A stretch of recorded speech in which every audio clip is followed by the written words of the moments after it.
Le texte d'étude de la semaine, de Genèse 1 à Genèse 2, verset 3, est pour moi le texte le plus passionnant de la Bible. Il est d'une richesse extraordinaire pour plusieurs raisons.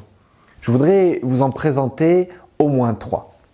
Premièrement, ce texte est passionnant car il nous oblige à une lecture approfondie qui ne peut se contenter d'une lecture superficielle ou littéraliste. Même si ces lectures sont intéressantes, elles ne sont pas suffisantes et nous devons pousser l'étude. Nous découvrons comment Dieu crée.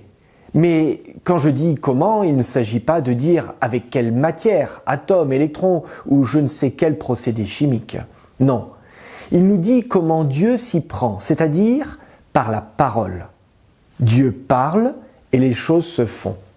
Il n'y a pas d'explication scientifique, il y a ici une explication du sens.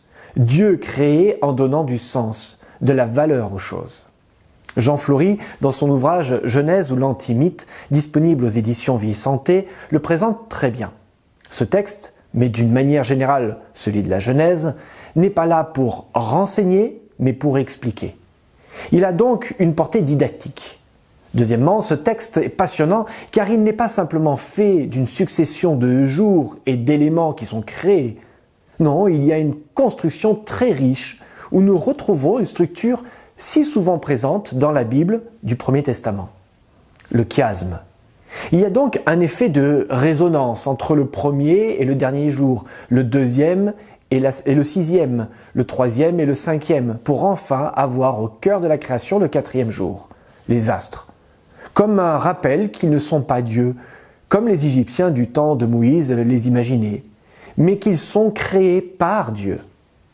Troisièmement, ce texte est passionnant car il nous parle pour la première fois du pourquoi Dieu a créé.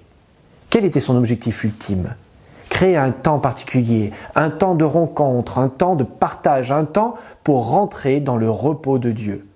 La relation avec Dieu, le sabbat. Ce premier chapitre de la Genèse est avant tout un commencement, un début d'histoire qui s'écrit entre Dieu et l'humain. Permettez-moi de dire que cette histoire est le début d'une longue histoire d'amour, où l'on s'aime et l'on se déchire, mais où Dieu prend le temps de se révéler à mesure que nous sommes capables de le comprendre. Que ce Dieu de patience vous révèle qui il est au travers de cette étude.